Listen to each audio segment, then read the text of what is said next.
जय यीशु मसीह की। हम आज एक नए चैप्टर पे हम आज विषय चिंतन मनन करने जा रहे हैं।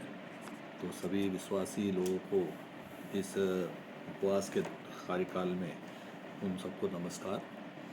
हम चाहते हैं कि भजन संहिता 23 जो एक पॉपुलर भजन संहिता है, जो अक्सर हमारे कलीसिया में ये इसका जिक्र होता है और प्रार्थना भी किया जाता है उसी हिसाब से। तो हम लोग जो है पिता परमेश्वर को हम लोग जो एक चरवाहे के रूप में मानते हैं। वहाँ चरवाहा जो है वह होता है जो भेड़ बकरियों को वो अपने जो पुराने ज़माने में जो भेड़ बकरियों को जो चराने का वाले जो व्यक्ति होता है उसे ही हम जो है चरवाहा कहते हैं। चरवाहा के साथ में झुंड में वो जानवरों को भेड़ बकरियों को लेके जाते हैं। तो आप देखने में आपको दिखेगा ये चीज़ें पुराने ज़माने में फ़लस्तीन के आसपास वाले देशों में चरवाहे बहुत अकेले मतलब दूर दूर तक लेके जाते हैं और वो जंगल झाड़ी में सब जाते हैं। उस समय जंगली जानवर भी उस रास्ते में रहते हैं, उससे बचा कर वो उनको लेके जाने का एक कार्य करते हैं। तो निश्चित रूप से ये जो चरवाहे जो होते हैं इनको जो है उस जानवर का उत्तम भोजन का व्यवस्था करना रहता है, साथ ही साथ उसकी सुरक्षा का भी व्यवस्था करना पड़ता है और उनकी देख रेख भी करनी पड़ती है। तो ये संपूर्ण चीज़ जो है हम अपने परमेश्वर पिता परमेश्वर को भी उसी रूप में हम देखते हुए हम जो है इसके बारे में हम चिंतन मनन करेंगे। और भजन संहिता में 23 में जैसे हमें जो है परमेश्वर को एक अगुवे के रूप में हम मानते हैं। तो पहला वचन हम इसमें जो लिखा गया है कि यहोवा मेरा चरवाहा है, वह जो है यहोवा मेरा चरवाहा मुझे कुछ गति ना होगी। जब जहाँ पे यहोवा मेरा चरवाहा है वहाँ पे मेरा कोई गति नहीं होगी, क्योंकि वह एक अगुवे के रूप में हमारी देख रेख करता है। तो इसमें यहाँ पे भजनकार जो है परमेश्वर के आशीषों को आनंद मतलब वो प्राप्त करता है और वो स्मरण कर कर वो चरवाहे के रूप में हम यहोवा को चित्रित करता है।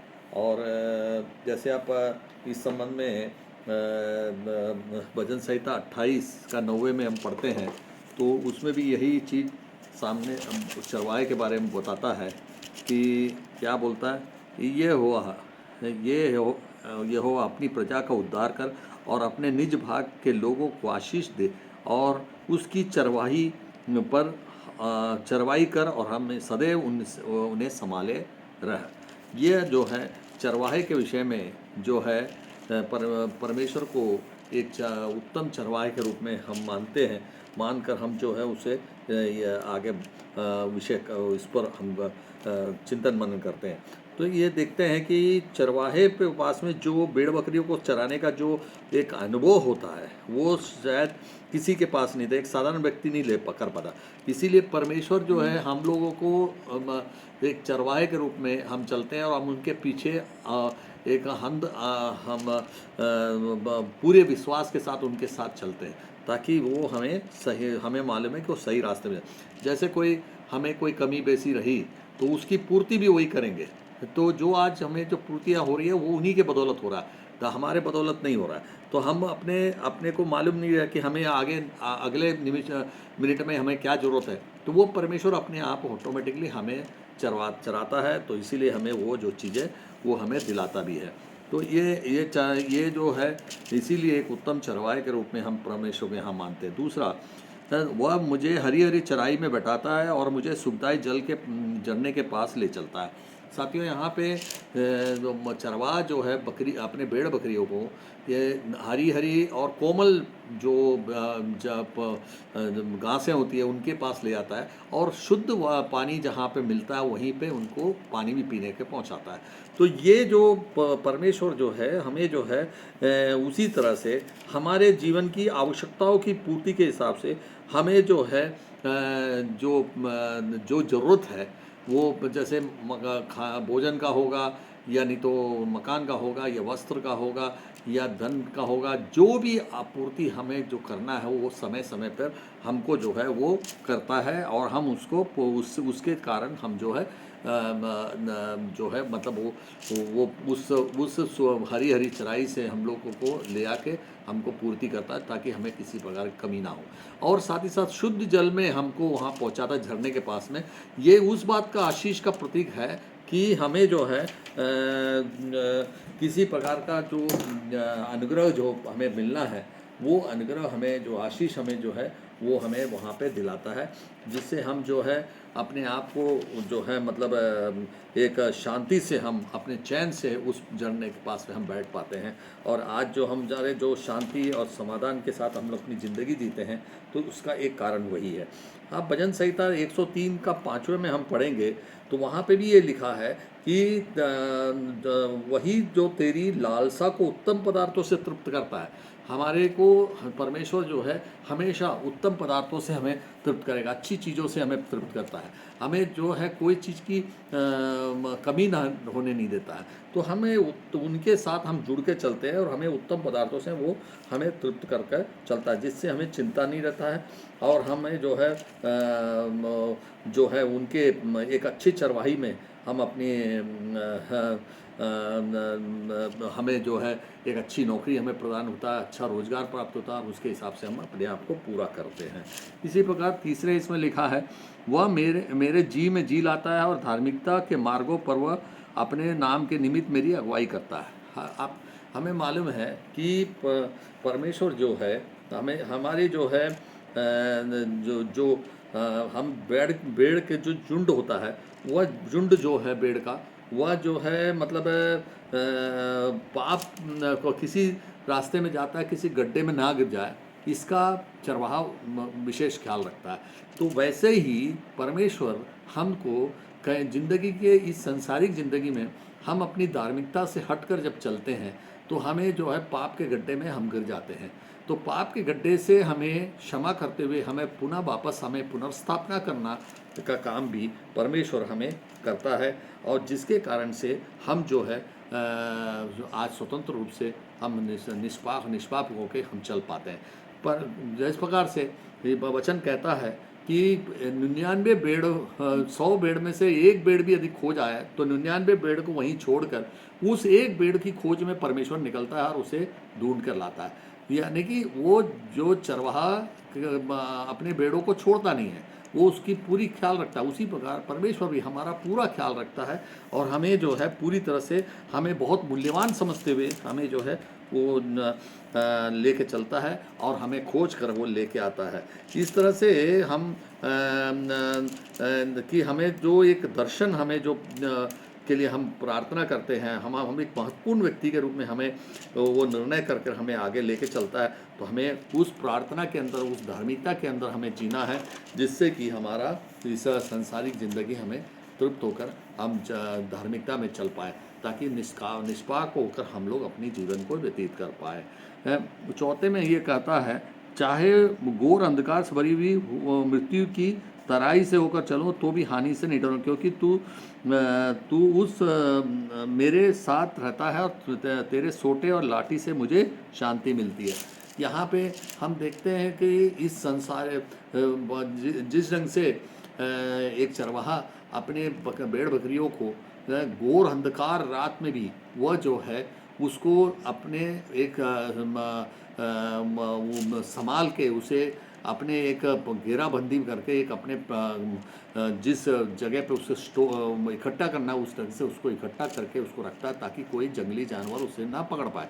तो वैसे ही परमेश्वर भी हमें जो है इस संसार की जो तराई है, संसार की घोर अंधकार की तराई है, जो पापों की तराई है, इस पापों की तराई में हम लोग कई बार जाने अनजाने गिर जाते हैं। तो उस समय हमें अपने हाथों से वो उठा कर हमें जो है लेके चलता है, और साथ ही साथ जिस प्रकार चरवाहे को सोटे और लाठी से वो उसको नियंत्रित करता है, नियंत्रित करके उसको जो है एक रास्ते में ले चलता है। कई बार भेड़ इधर उधर जाता है तो उसे उस लाठी या सोटे से उसको दंड देकर उसको एक रास्ते में लाता है। उसी प्रकार तेरे धार्मिकता की लाठी और दंड से, हाँ, तू अपनी ताड़ना के माध्यम से हमें जो है वही दंड हमें देता है।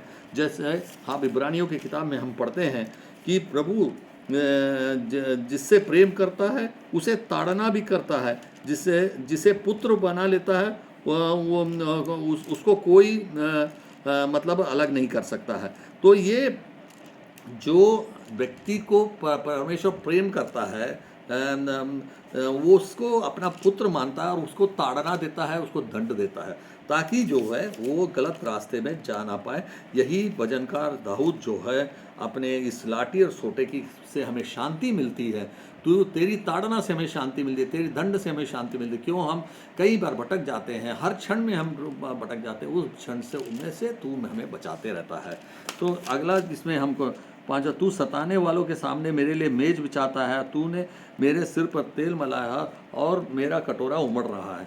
देखिए साथियों, ये इस भजन में यह कहता है कि जब हमें जो है जो हमारे सताने वाले कई लोग इस संसार में जाने अनजाने में बहुत लोग रहते हैं जिसको कि हम लोग जानते नहीं हैं। हाँ, इसी प्रकार एक भेड़ को जब चराने जाता है तो अगले क्षण में कौन सा दुश्मन वहाँ रहता है उसको नहीं मालूम रहता है। तो वैसे जगह पे हम भी उसी तरह से हम हमारे सताने वाले या दुश्मन लोग बहुत अदृश्य शक्तियाँ बहुत रहती है। उस अदृश्य दुश्मन शक्तियों में से हमें तुम जो है सताने वालों के बीच में मेज बिछा के हमें सम्मान देता है और हमारे सिर पर तेल मलकर हमें जो है एक इज्जत देता है, एक हमारे का एक नवीनीकरण करते हैं। तो और साथ ही साथ हमारा कटोरा जो जिसे कि हम कहते हैं इस कालखंड में किसी भी घर में हम जब किसी के पास जाते हैं तो हमें जो है एक सम्मान मिलता है।